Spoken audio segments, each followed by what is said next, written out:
பொய்மையும் வாய்மை இடத்து புரைத்தீர்த்த நன்மை பயக்குமெனின். பொய்மை பேசுவது தவறு அப்படின்னு சொல்கிற திருவள்ளுவரே ஒரு பொய்யினால் நன்மை உண்டாகுமெனில் அந்த பொய் தவறில்லை அப்படின்னு சொல்கிறாரு. இந்த குறள் சினத்திற்கும் பொருந்தும். இயல்பான மனிதர்களுக்கு பொருந்துமோ இல்லையோ, சித்தர்களுக்கு மிகவும் பொருந்தும். சித்தர்களோட குணாதிசயத்தில் கோபமும் சாபமிடும் தன்மையும் இயல்பு.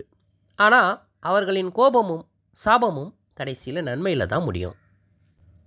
இதிகாசங்களும் அவதார கடவுள்களும் கடவுள்களோட ரூபங்களும் பல அற்புத திருத்தலங்களும் உருவாவதற்கு வித்து ஒரு முனிவருடைய அல்லது சித்தருடைய கோபமும் சாபமும் தான்.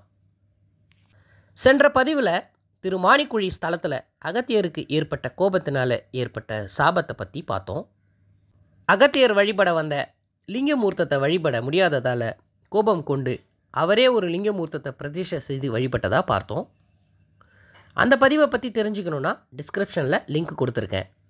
அந்த பதிவை பார்த்துட்டு இந்த பதிவை பார்த்தீங்கன்னா உங்களுக்கு ஒரு புராண வரலாற்று தொடர்பு கிடைக்கும். திருமாணிக்குழி ஸ்தலத்துக்கு எதிரில் இருக்க புஷ்பகிரி என்ற ஆங்கிலேயர்களால் கேப்பர் குவாரி மலை அப்படின்னு சொல்லப்படுற மலையின் வடகிழக்கு அடிவாரத்தில் இருக்குது. திருமாணிக்குழி ஸ்தலத்திலிருந்து கிழக்கு பகுதியில் 2 கிலோமீட்டர் தூரம் பயணிக்கணும். பொதுவாக சித்தர்களால் பிரதிஷ்டை செய்யப்பட்ட லிங்கமூர்த்தங்கள் இருக்கும் இடம் பஞ்சபூதங்களோட சக்தி பிரவாகம் அதிகமாகவும் பிரபஞ்சத்தின் சக்தி அதிர்வலைகள் அதிகமாகவும் இருக்கிற இடமா தான் இருக்கும். சித்தர்கள் இது போன்ற இடத்தை தேடி கண்டுபிடித்து தான் பிரதிஷ்டை செய்வாங்க. இதற்கு உதாரணமாக பல ஸ்தலங்களை சொல்லலாம். நம்ம பதிவிலேயே பல ஸ்தலங்களையும் பார்த்துருக்கோம். அகத்தியரால் இங்கே பிரதிஷ்டை செய்யப்பட்ட லிங்கமூர்த்தமும் அது போன்ற ஒரு பிரபஞ்ச ஆகர்ஷண சக்தி உள்ள இடத்துல தான் பிரதிஷ்டை செய்யப்பட்டிருக்கு. நான் ஒரு பிரதோஷ நாளில் தான் திருமாணிக்குழி ஸ்தலத்தில் இருக்கிற மாணிக்கவரதரை தரிசனம் செய்ய வந்திருந்தேன். நான் இங்கே வந்து அடைந்தது மதியம் 3 மணி இருக்கும். பிரதோஷம் அன்னைக்கு இந்த வாமனபுரீஸ்வரர் ஸ்தலம் திறந்திருக்கும் அப்படின்னு வந்தேன். ஆனால் 4:30 மணிக்கு மேலே தான் கோயிலை திறப்பாங்கன்னு சொல்லிட்டாங்க. அப்போ அங்கே மரத்தடியில் உட்கார்ந்துருந்த ஒருத்தர், இந்த கோயில் திறக்க இன்னும் 1 மணி நேரம் மேலே ஆகும், அதுக்குள்ளே அந்த கோயிலை தரிசனம் செஞ்சுட்டு வந்துடுங்க, அங்கே மதியம் 3 மணிக்கு திறந்து அபிஷேகத்துக்கு ஆயத்தங்கள் நடந்து கொண்டிருக்கும் அப்படின்னு சொன்னார். அந்த கோயில் எங்கே இருக்குது அப்படின்னு கேட்டேன். இங்கே இருந்து நடந்து போகிற தூரம் தான் அப்படின்னு சொன்னார். பொதுவாக கிராமத்தில் இருக்கிறவங்க நடந்து போகிற தூரம் அப்படின்னு சொன்னால் குறைஞ்சபட்சம் 2 கிலோமீட்டராவது இருக்கும். எந்த வாகன வசதியும் இல்லாததால் நான் நடந்து போக தொடங்கினேன். வாகனங்கள் இருந்தாலும் போக முடியாது. ரோடு போடுவதற்கான ஆயத்தம் ஏற்படுத்திக்கிட்டு இருந்தாங்க. இந்த மலை அடிவார பாதை தூரம் கூட பெரிய விஷயமா தெரியல.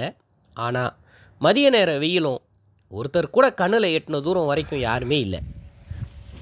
சில இடங்களில் சாலை 2ஆக பிரிந்தது கூட ஒரு கணிப்பில் தான் பயணித்தேன். வழி கேட்கிறதுக்கு கூட யாரும் இல்லை.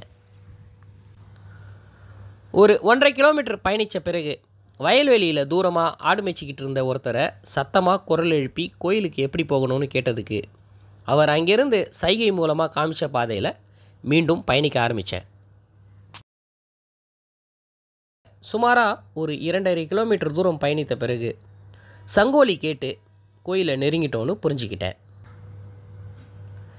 இந்த ஸ்தலத்தை நான் நெருங்கின உடனே இந்த இடத்துடைய அமைப்பையும் பஞ்சபூத அதிர்வலைகளை வைத்து பார்க்கும் பொழுது இது சாதாரண மனிதர்கள் மட்டும் வந்து செல்வதற்கான இடம் இல்லை, சித்தர்களும் வந்து செல்வதற்கான ஸ்தலம் அப்படிங்கிறத நான் புரிஞ்சுக்கிட்டேன்.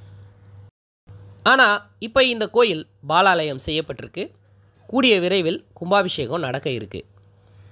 அகத்தியர் வழிபட்ட இந்த லிங்கம் இந்த ஸ்தலத்துடைய கருவறை பிழைக்குள்ளே வைக்கப்பட்டிருக்கு.